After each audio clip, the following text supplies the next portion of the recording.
New Thought Media Network. We are a global broadcast network of positive music, media, and entertainment, inspiring humanity's evolution along the journey of enlightenment and creating a world of love, peace, empowerment, and prosperity for all.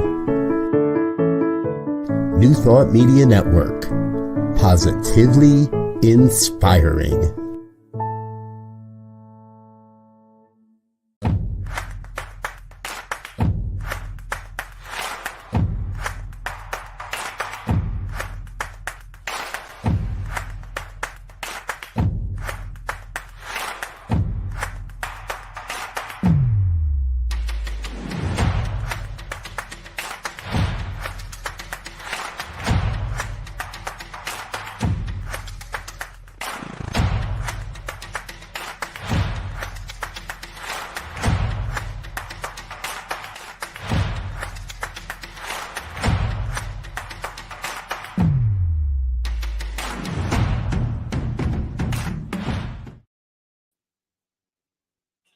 Hello, my friends, and welcome. Thank you for joining us for Spiritual Toolkit today. My name is Brock Ford, and I am your host. Joining me on the team is producer Peter Millard, and a shout out to our network founder, Robert Brzezinski. The idea for my show came from my sincere desire to be of support and a voice for the disenfranchised, the struggling, and hurting people within my reach, and to offer spiritual and ethical practices that help others transform their lives, relationships, and careers.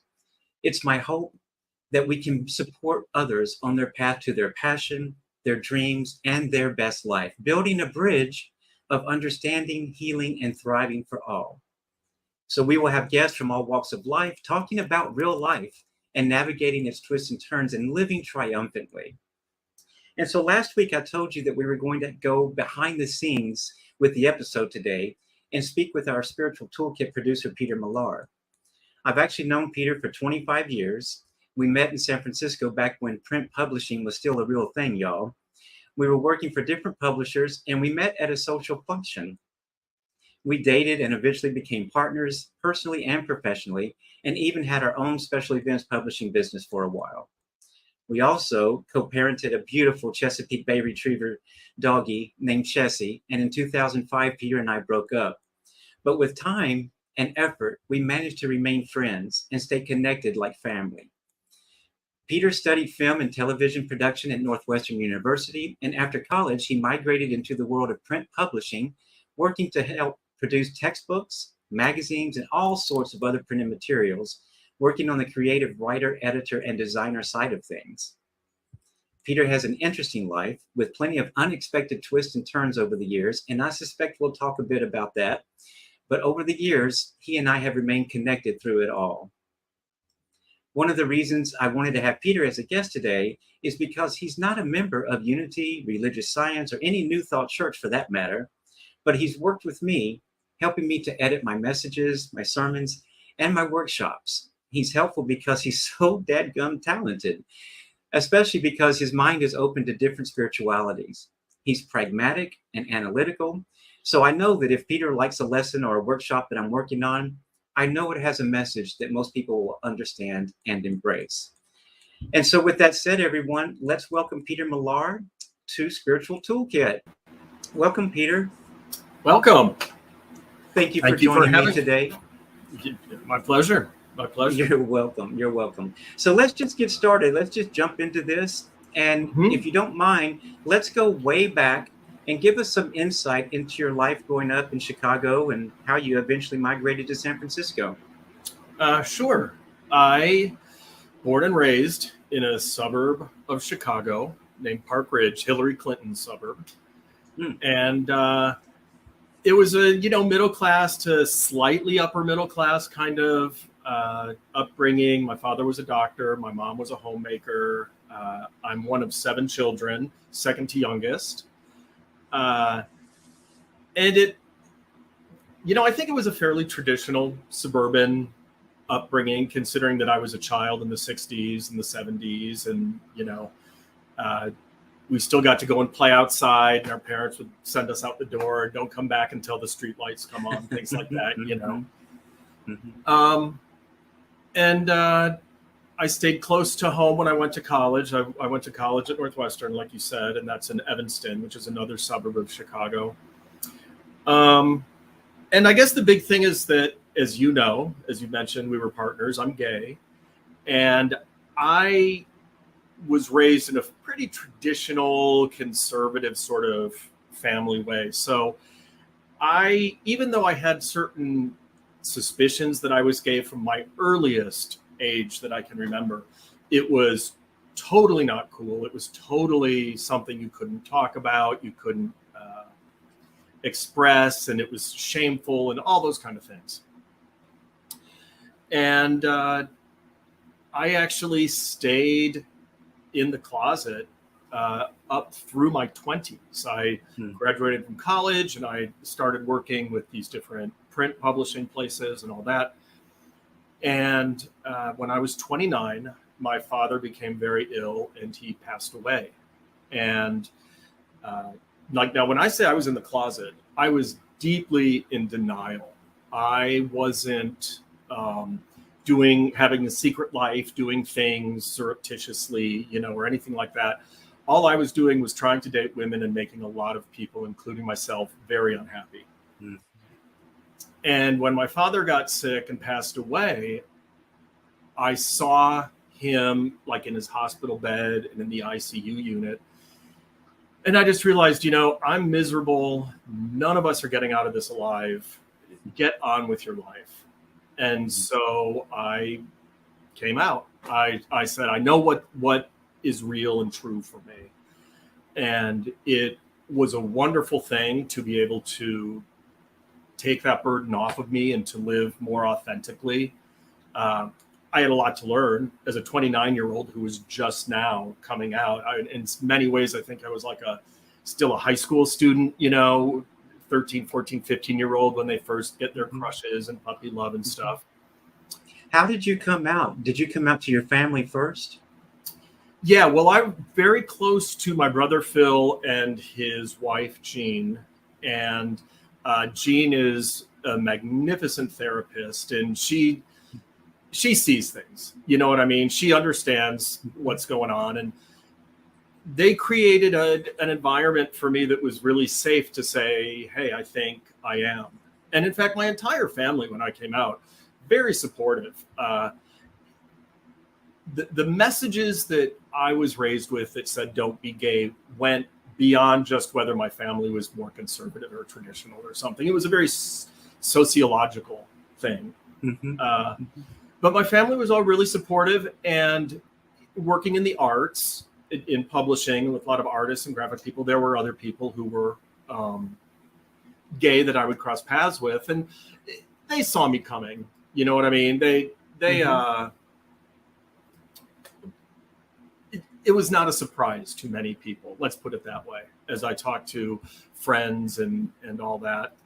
But as far as making it out to San Francisco, so it was odd waiting until I was 29, 30 to come out, because I had done so much to build a life that was built on a lie, that was inauthentic. And suddenly I'm coming out and I'm still seeing the same people and having the same relationships. And it felt very strange to me, because the whole world was different, but it was all the same at the same time. It's a difficult thing to explain. And it felt sort of inhibiting. It's like I wanted to run into my gay world and my gay life, but I had so many deep roots in this old sort of dishonest life that it was odd. It was fun the first couple of years, but it was odd. And I had given some thought to maybe there's a world beyond Chicago. Well, the other big seismic thing that happened in my life was I discovered just a couple years later that I was HIV positive. And this was in the early 90s, when there were still not combination therapies and treatments that we knew were successful. In fact, I remember sitting in my doctor's office, and being told I could expect to live healthily. I could expect good health for about 7 to 10 years. And then things will start to happen. And hopefully in 7 to 10 years, we'll have different kinds of treatments, better treatments than we have now. And that was just devastating. So from 29 to about 32, 33, a lot of big changes, and not all of them welcome, even though I still don't regret coming out or anything like that. Mm-hmm. And I was really depressed at first. And a friend of mine who is an airline rep, he works for airline unions. He's like, you've got to snap out of this, go someplace fun. And he took me to San Francisco. And I had never been there before.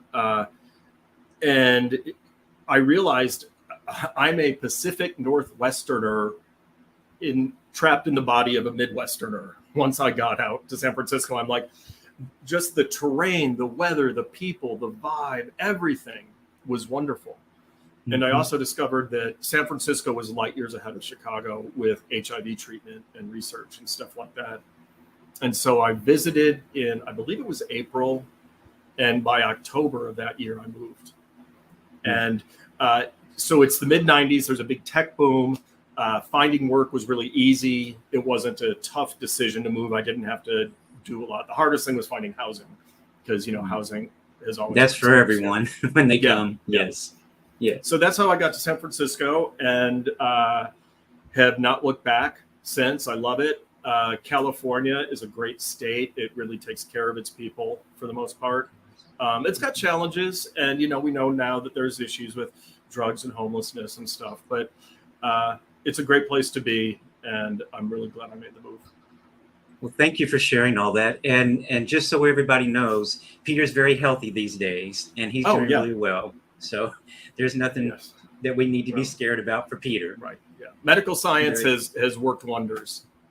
So exactly. I'm very happy.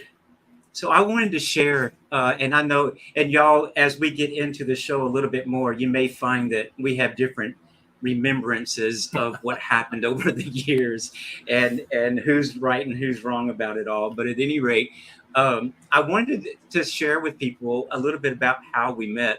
And I had moved to San Francisco. I'd been in San Francisco, I guess, for about 3 or 4 years. And I met the owner, the publisher of what's called Frontiers News Magazine, which is a gay and lesbian arts and entertainment news magazine, and asked me to become his advertising director.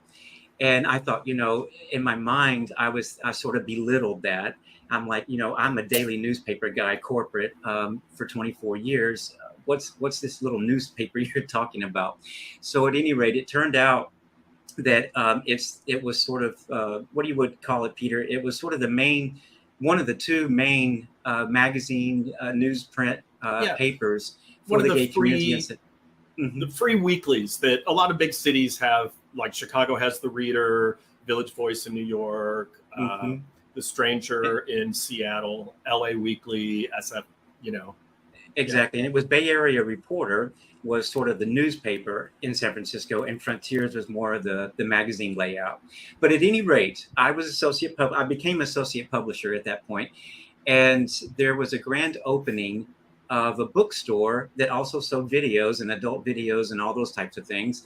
And here I was, just new to California, new to San Francisco. My eyes were open, all big and everything. And I felt like I was in a big candy store just walking around in the area. I'd never seen the things that I was seeing in San Francisco. But at any rate, there was a grand opening, and my editor said, you've got to go to this grand opening and get to know the people in the neighborhood. So I'm like, okay, I'll go. So I put on a black suit, and it was in the parking lot of a Walgreens, which the store that they opened was right in that area, in that little plaza. And so I thought that was a little strange that it was in a parking lot. But at any rate, they had a big tent and all those things. And I went in, and I'd been there for probably about 30 minutes hanging out with my employees and meeting people. And I turned to my editor, Alec, and I said, "Who is that guy with the fluffy blonde hair on the other side of the room?" And and the very first thing he said was, "Oh no, stay away from him." And he says, "No, that's not for you." And I thought, well, that was a challenge. So I thought, okay, well, when Alec turned and walked away, well, I thought, well, I'm just going to go meet that guy. So I walked over to Peter and I said, "Hi, my name is Brock. I'm the whatever associate publisher of Frontiers." And we started talking, and that's how we met. And 3 months later, well, we started dating, and 3 months later, we were driving around in the Dolores Park area of San Francisco, and we saw a man on a ladder putting a for rent sign up on a flat, a Victorian flat.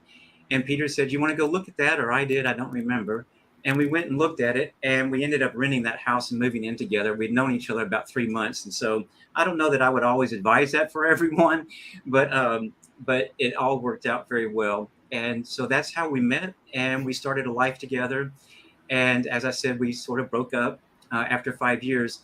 But during that time, and I'll let Peter talk about this, but we had a not volatile, but we had a difficult relationship for about 3 or 4 years of that 5 years. And we were very different kind of people from different walks of life. But what I learned was my minister at the time, Ken Daigle, wanted to go to Unity Village to hear some woman named Martha Creek do a workshop. And he said, "Can the church pay for it? And will you go along with me?" And I said, "Okay." So we went, and I met Martha Creek. And if y'all know that name, you know she's a mighty, mighty force in the world. And she was teaching about how to have critical conversations and how to talk with your loved ones. And that weekend, I learned, okay, this is great. It was wonderful that I went, because now I know how to communicate with Peter, that it's all a positive, for the most part, way. So at any rate, when I got back, Peter picked me up at the airport, and I really wanted a sweet tea from McDonald's on the way home, and he didn't want to stop. And I used those principles that I learned from Martha, and I said, "Well, I can understand that. I can understand why you don't want to stop. It's really late." And then he ended up stopping anyway. And through all of that, through my own growth and learning how to talk with Peter, and then just us being around each other and being friends, we learned a new way of communicating and being with one another. And now we're companions. We live together. We moved back in during COVID with each other, and we help each other out. So I'm going to shut up now, Peter, because it's not about me today. But do you have a different story, or is that pretty similar to what you're thinking? No, it's pretty similar. I, for what it's worth, I have no shame about this. I was working for the publishing company that had the adult bookstore and had the opening. And so I was like working one side of the street, and you were working the other side of the street. But I remember that. I remember meeting you. I remember getting a phone call a day or two later from Alec saying, if he asked you out, would you go, kind of a thing. But yeah, I would, and I'll even say, I think that I would not recommend moving in at 3 months with people. I will say this. I think one of the things that really impressed me, I remember you were already in Unity. You were already working with Unity at the time. I believe I'm recalling Maureen was the minister at the time. Is that the name? She was. And I remember that you had this very power of positive thinking vibe about you. And we'd go out, and I'm like, "Oh, let's not drive. We're never going to find parking there. We're never going to do that. And, let's take a cab." And you'd be like, no, we'll find parking. We'll just believe the parking is going to be there, and we'll get it. And it would happen so often. The first time it's like, that's kind of a coincidence. Wow. But I remember thinking that was a very, very appealing thing for me about you when we met, is that you had a way of being able to manifest things, at least. It may seem like really trivial things, like what we want for dinner, or, what's going to happen. But it was impressive because it kept happening over and over. And so that's why I remember when we looked at that apartment, I was thinking, this seems so soon. This seems really soon.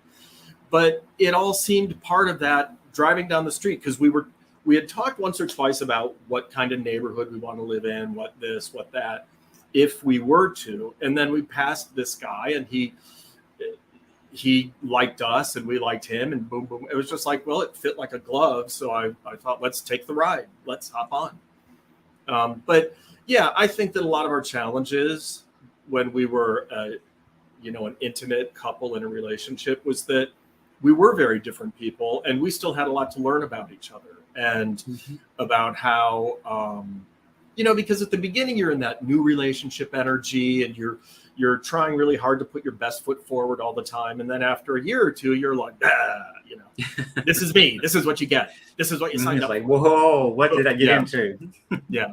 So I remember that. I don't remember the timing of Martha and all that. But yeah, that was 2014 when we went to Unity Village, Ken and I. Oh, see, and when we moved in, I mean, it was 1999, 2000, I think, maybe the year 2000. It was 1999.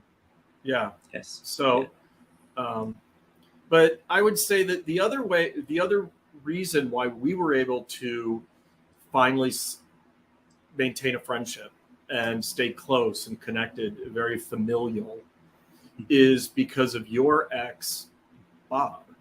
And you and Bob stayed close and connected. And this was very weird to me. I remember we were out one night and you said, oh, and Bob's going to meet us. And I'm like, you invited your ex to meet me? And I saw that you guys were able to do that. And, to be perfectly honest, I don't want to tell tales on Bob, but now I had someone I could complain to who understood, who'd walked that walk already. So it's true. Y'all teamed up against me a lot, but that's true. Bob, I'll have to say, if Bob was watching, he is the greatest man I have ever met in my life. And not that you're a good person, Peter, you are, but Bob truly had that presence of goodness about him every single time I ever met him, even before we became boyfriends. But Bob and I were together for 8 years. It was a wonderful relationship. And then decided to move out here to San Francisco. And that's the things that happened with that. And Bob is still very, very, very important in my life. And so I remember the night that I said, if you want to be with me, to Peter, then you're going to have to get to know Bob as well, because he's very important in my life. And Peter found that to be very strange. And then once they met, they became the two companions that always went out and shopped and went to grocery stores and cooked and all those things together. Well, we like going to bars together. You didn't like Yes, that much. I didn't like that. So, and then Bob eventually, about 4 years later, met someone named Andy and became partners with him, and they moved to Fort Lauderdale. And so we miss him a lot. But Bob was a very important part of mine and Peter's life together. Yep. So, and that's the same with me and Peter now. Is during COVID, I was living over in Vallejo and had moved over there prior to COVID happening. And things slowed down. We weren't going to work and all those types of things. And Peter said, why don't you move back in and help me with the doggies, which we're going to talk about in a few minutes as well. And we decided to do that. And now we made an agreement for 1 year that we would help each other. And it's been, I think, Peter, 4 years now that we're still doing that. And I help him with the dogs, and he helps me with my sermons, y'all. I write my sermons, my messages, my workshops, and I'll give them to Peter, and he makes me sound so much better. And he's a great editor. But we do get along, and it's difficult. Sometimes people ask us, are y'all partners? Are y'all lovers? Or what? I'm like, no, we're companions. And they're like, well, what does that mean? So, but it's nice to have someone to be a part of your life. And because that other part of my life is over with, I don't really care to have another partner again. And I'm very happy just being a companion with Peter. It works out really well for us, don't you think? Yeah, I think it works out well. I again, we have different sort of recollections about how some things unfolded. We both, I'll try to be efficient with this. Publishing died by the early 2000s. And we both ultimately needed to find new careers and find things that were translatable. You had always been interested in real estate, so you became a realtor. I tried freelancing and things like that. But once you became a realtor, my recollection is, lived apart. You wanted to live apart. You wanted to be on your own. If I'm Oscar Madison, you're Felix Unger. Neither one is. I'm not as bad as Oscar, and you're not. Oh as bad yeah, as you are. Felix, Okay. But you wanted to be out, and so there were a couple times you moved out of the house or wherever it was we were living, and then circumstances would force you either to move back in or someplace just wasn't working out. And so we didn't always stay under the same roof once we broke up. And so we apart and back together and apart and back together. And the back together were always very platonic. They were like, all right, I've got the extra room still. I don't have a new roommate, so you can go live there. And yeah, so we sort of back and forth and back and forth. Now, a lot of your listeners, watchers, your congregants, they know about the story where you lost your mother and your sister in really just a few months apart, and that was a really challenging time for you. And you had moved out to Vallejo. By then, you were managing an office, real estate office, and all that. And it was clear that there was just too much going on, and there was too much grief for you to be dealing with when you lost both your mother and your sister. I think people who know your sister was probably the closest person to you in your entire life. You literally I would know, like, what was it, 10:45 or 11:45 or something every morning. It's like, oh, he's going to be on the phone with Beth. You were just, it was 10 a.m. 10 a.m. every day. Yeah. And so that's when it was like, things were really challenging for you. And it was like, this is not a time for you to be on your own. This is not a time for you to be isolated out in Vallejo, and, work was suffering and all sorts of things. So it was like, look, I had always heard you talk about becoming a minister, having a congregation, having your own church, the kind of church you'd like to have. I from the time we were dating, it was always a thing, having grown up. And so my recollection is, by this point, I have my dog walking business. I have and it's going very well for me.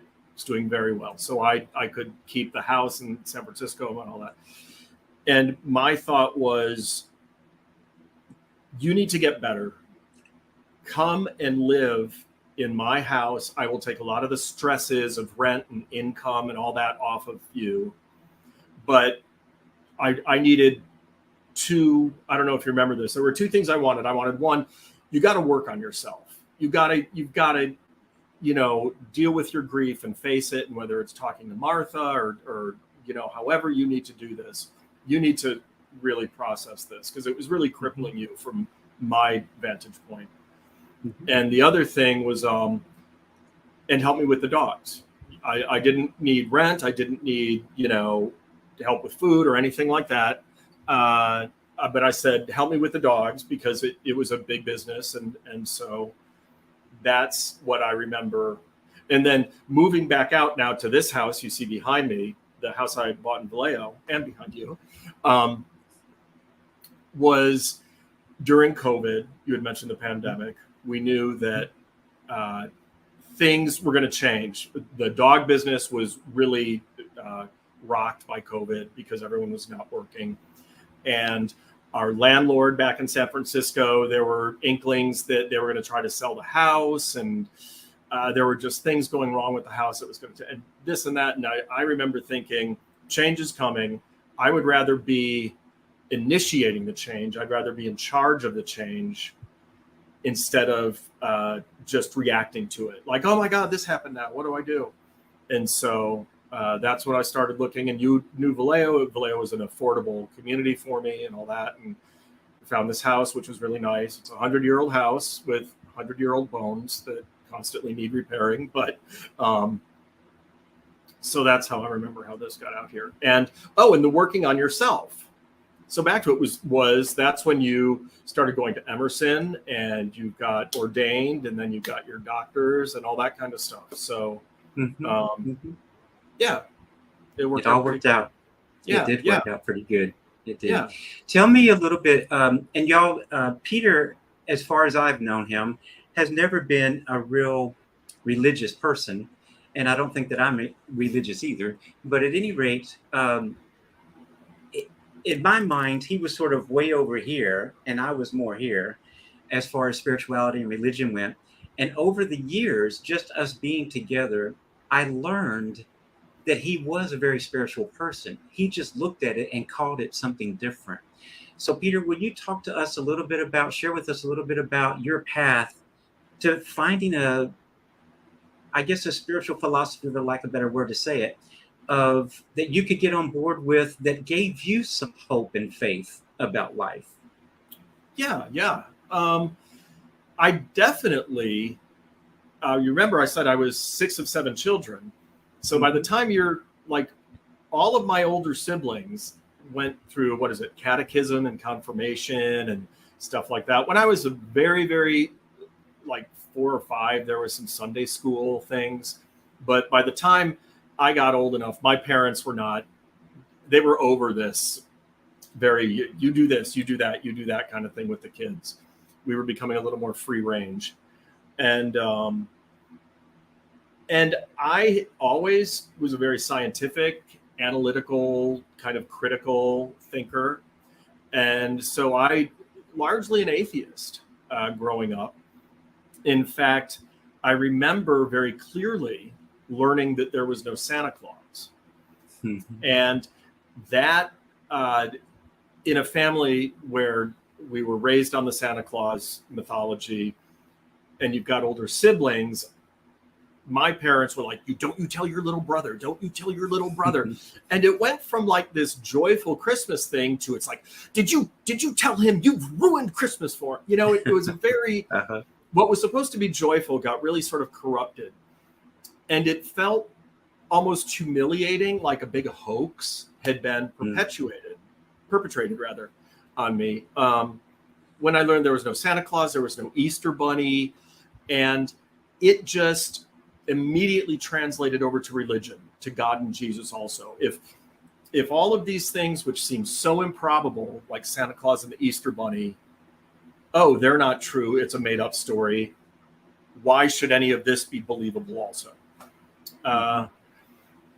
And then I just, I like to think that in some areas I have an open mind. And as I got older, and I'm talking like into my 20s and 30s now, I just began to think an atheist who is absolutely determined to say there is no God, there is no heaven, it all ends the moment you die, it's all an accident, all this sort of stuff. To me, that's really no different than the super hardcore evangelical who were like, you must accept Jesus in your heart. And if you weren't baptized in this church that way, you're not going. To me, it's like the same argument, just from two different sides. Mm-hmm. And that began to open up the concept for me of that, maybe there is just more. There are things we still can't explain. And so maybe there's just more and bigger. And for the longest time, my thoughts were, and you've heard me say things like this before, as human beings, we are still animals on this planet. We're a product, in my opinion, of evolution, the same way dogs and monkeys and trees and everything else are. Maybe the concept of heaven or God or the great spirit beyond, whatever it is, maybe we're just not designed to really understand that. Maybe that's such a difficult comprehension to like look into the face of God or look into the heavens. Maybe we don't need to sweat it. Maybe we just live our life and let God do his stuff and we'll do ours and, see how it goes. And that was sort of cracking the door open to just thinking it's possible that there's more. It's possible that there's bigger and other. And there are times, in fact, we had mentioned Bob. I remember we were at a dinner at Bob's house with our friend Ken Broussard, and Andy was there. And we got on into a big conversation, sort of like this.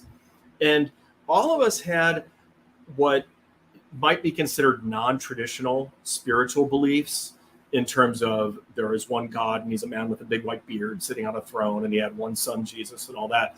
We all were sort of like, no, life isn't quite like that, but there's forces at play, there's things that happen. And I just became really fascinated with this notion that it's there. And I don't know how much we ever really get to comprehend it while we're on this planet.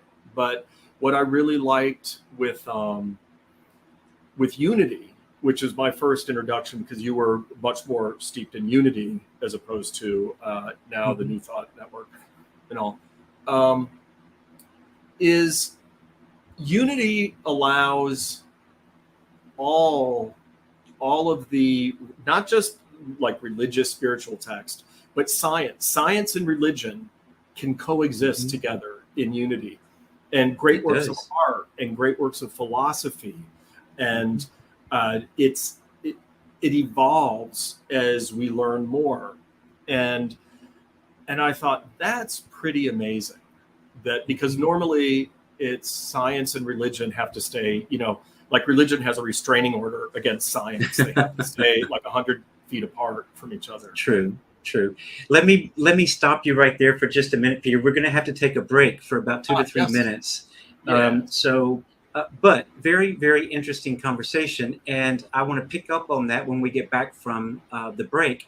But at any rate, if you don't mind, take us out to a break, and everyone stay with us. Stay tuned to New Thought Media Network and Spiritual Toolkit. We'll be right back in about 2 to 3 minutes.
Welcome back, everyone, from the break. We're here with Peter Millar, my guest today on Spiritual Toolkit at New Thought Media Network. Thanks for joining us. Welcome back, Peter. Thank you. Let me put the clouds back in there. Hold on. There we go. Wow, there you go. Well, since you're doing that, that sort of prompts the next question I wanted to ask is, when I met Robert Brzezinski a couple of years ago at the Anton Affiliated New Thought Network conference at Unity Village, he had this idea about putting together a network to help ministers and lay people and practitioners get their message out there. And several of my friends were signing up to do that. And so I went and talked with him and said, I want a show. I've got a lot to talk about. So he said, let's do it. So at any rate, when that happened, he says, you're going to need a producer. And I'm like, well, okay, I don't know anything about any of that. What do we do? And I went to Peter, and because he had a film background in college and things of that nature, and also because he helps me with my work in editing, I said, hey, do you think you can do this? And the idea that I had in my head, sort of a vision came to me, and I can't think of the name at the moment. Was it Howard Stern, Peter, and his Howard producer? Stern and Robin Givens. Yeah. Robin, that's it. So I sort of had this idea that Peter could be my Robin, and I would be the Howard Stern for my show. And I asked him, and he said he would love to do it. And I put him in touch with Robert, the founder of New Thought Media Network, and they trained him how to do it. And tell us a little bit about that. And are you enjoying it? And how's this working for you? Yeah, I'm enjoying it. It is, as you probably remember from way back at the Frontiers days and all that. What I found a skill for me was what I called a content producer. Mm-hmm. Which meant that, like, when I was managing editor at Frontiers with you, I loved the meetings where we figure out, like, are we going to be themed for this week's issue? What can we do? What's the point of view? This person would probably make a really great interview or a great article and things like that. Mm-hmm. And so as far as producing, I do have a little bit of understanding how some people produce things like podcasts or radio shows or whatever. And, there's a certain amount of meeting the people beforehand and finding out what they want to talk about, if there's special things they want to promote, and kind of listening to figure out what's really interesting about their stuff. I found your interview with Francine and the writer fascinating, and it was great to hear her talk about it. And then that was one of the shows where I chimed in with a couple questions because I thought there's a lot of richness here that we can talk about. So I like that. And I actually, as you know, and I'm sure people watching this know, the pandemic really changed the way people experience a lot of their social interactions and a lot of their spiritual interactions, like church going. And it things went online, and we know work, people still want to work remotely and do Zoom meetings and all that. And so as a minister, it also seemed smart that you would begin to create an online presence. It just seemed like a logical step. And I actually have, big ideas that I hope we can do more of. As you know, and we've talked a little bit about this, there's a lot of great shows here on the New Thought Media Network, and I encourage people to check them all out and see what's a good fit for you. But if you noticed in the commercial we just showed, there's a special event concert where two musical artists are going to be coming together for a one-night show. And I thought, wow, that right now we've got a lot of people with weekly programs or bi-weekly programs or whatever, And what if we were to start creating things that were a mini series or a one shot or just a two-part episode, because that's one of the great things about this format online is that it's less restrictive than things like a television schedule or a radio broadcast schedule. True. And we have flexibility. So this is like what, your 10th or 11th show now? I've lost count.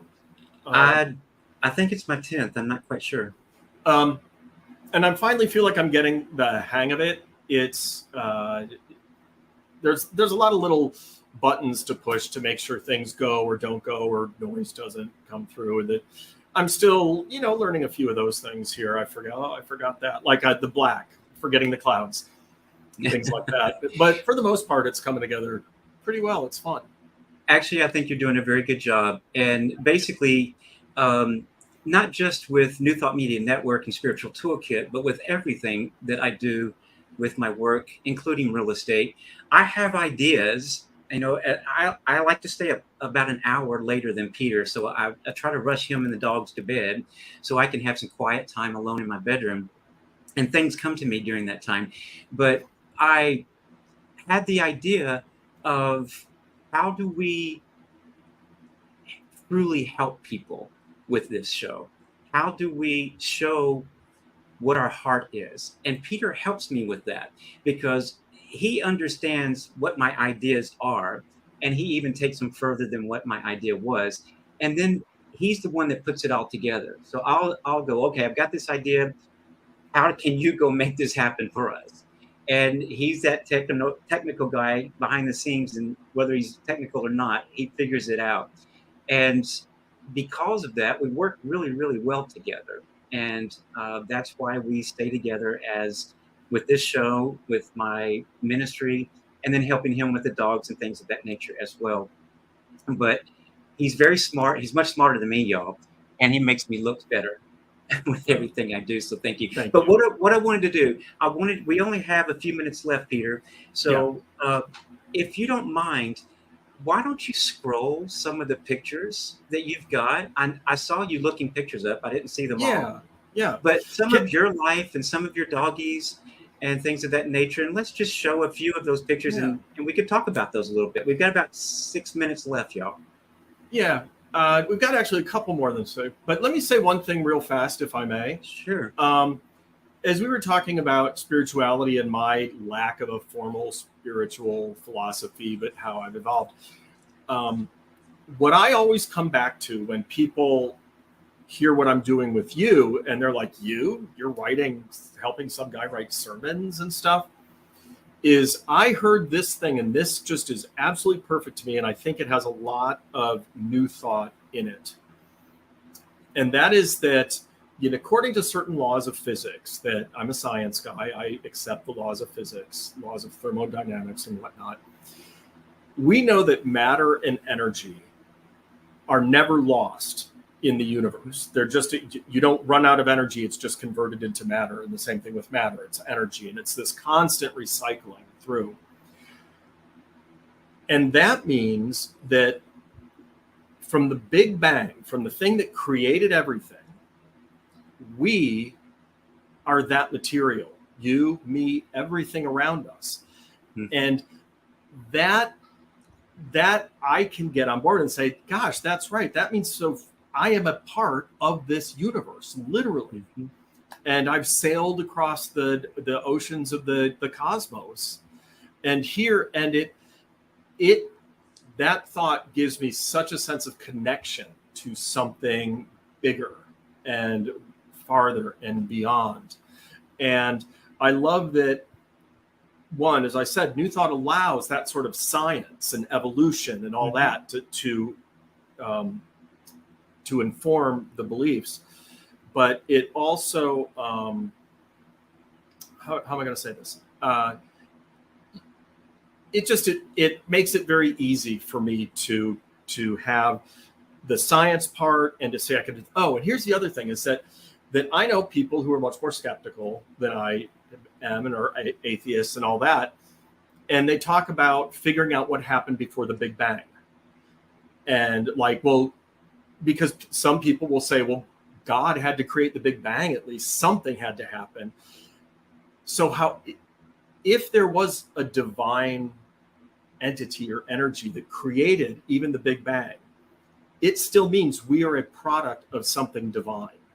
Whether you just see us as the very scientific pieces of the universe from its very origin, or it was divinely created, we're still that. It does not minimize. Neither interpretation minimizes our presence and our connection to the universe. And that was And so that, this spiritual toolkit, that's something I go back to when I'm like, that still is true. And that's, if my faith is being shook about something, I can still go back to my science and still take comfort in its own way. It's a unique thing.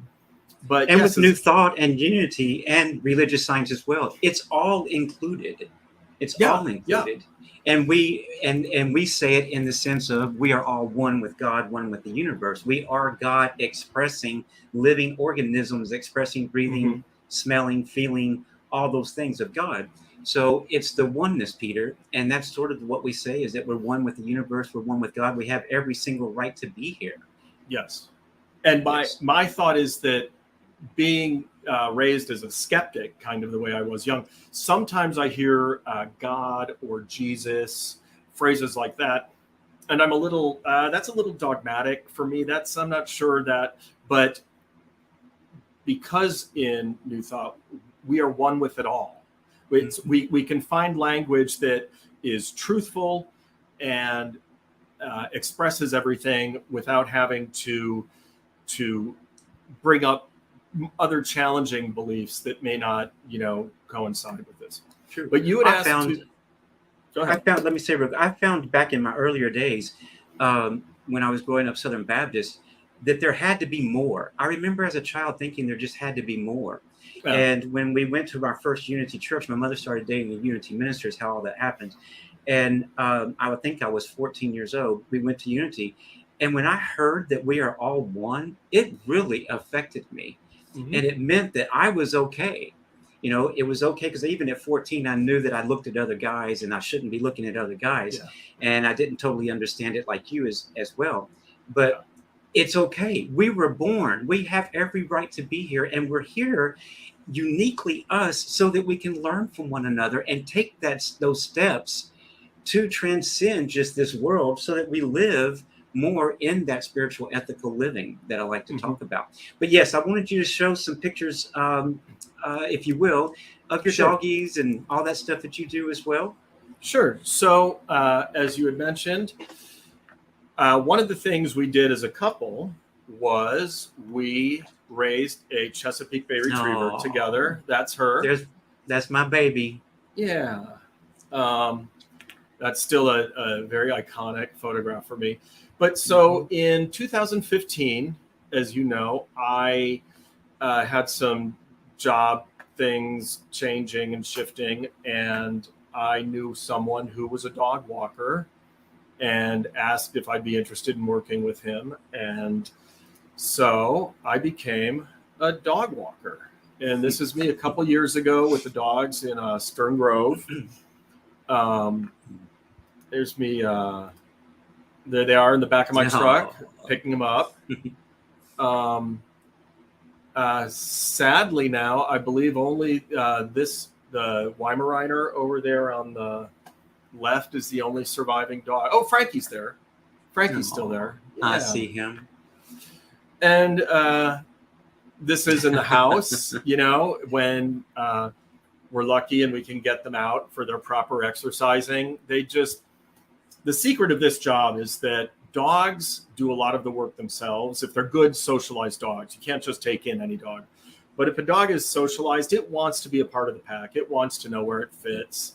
And it doesn't want the chaos and the insanity, which there is a lot of barking. We're lucky on this live stream today that no one's rang the doorbell or walked by the front door with a cat, It's true. And just to give your viewers a sense of what it can be like during the holidays when there's a lot of boarding, here is a picture of all the bowls of food that we were preparing for dinner.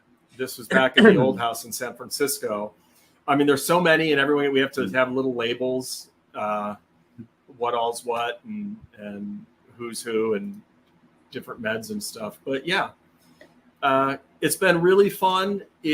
I will tell people that it's the only job I've ever had where everyone is happy to see me when I show up. I've never had a job where everyone was excited that you came to work today. That's great. Yay. Right. So it's pretty awesome that way. It is. I like I it. love the doggies also. And there are times when I'm trying to write that I get a little irritated, and I'll go downstairs and say, Peter, please keep these dogs quiet, shut the door, do something. But when they all show up in my bedroom, they're all on the bed with me. I love them, and they're wonderful. Yeah. And it's a great business that Peter has that we're I get both to dog enjoy as people. well. Yeah, we're both dog people. We have a great affinity for dogs, and it works. So it's nice. And it's when you find something, as someone who went to Northwestern University and spent way too much money on a higher education, to find myself walking dogs this day, after studying filmmaking and having dreams of going to Hollywood and all that, it really is true. If you enjoy what you're doing and you're good at it, that's the reward. It doesn't, and if you're doing something you're passionate about, you can find ways almost always to monetize it so you can make a living at it. Exactly. So, well, thank you very much, Peter. It looks like we've come to the end of our show just about. Will you come back again in a couple of months, and perhaps we'll go deeper on some other things that we didn't talk about today? Yeah. And, like we said, maybe I'll be a little bit more like Robin Givens in the future and pop in a little bit more. I know that not everyone always wants me popping in when they interview, but it's fun. The interview with Robert Brzezinski last week was amazing. I encourage people to go to your YouTube page and find it. But true. Thank you for that. And it was. And thank you very much for everyone for joining us today. We've come to the end of the show. Peter, I'm grateful for your participation in sharing such interesting, thought-provoking, and didn't tell too much about me information. And thank you to all of our viewers and subscribers for joining us today. And join us next week when I have Reverend Sherry Johnson, a very, very dear friend of mine. She's also a part of Anton as a member.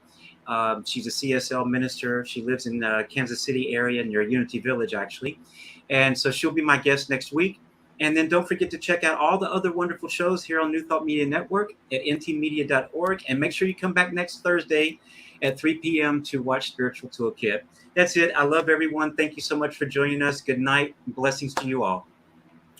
Goodbye.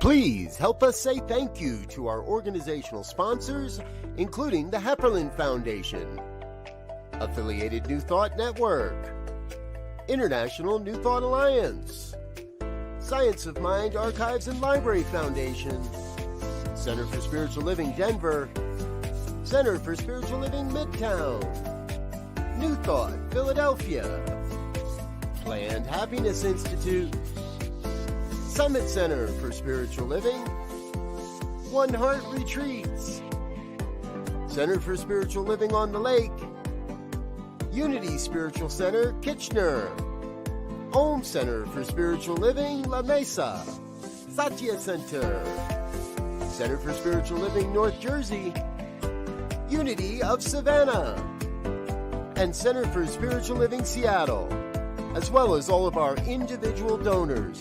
Thank you for making New Thought Media Network a place to be. Please come be you. And remember, like, share, and subscribe.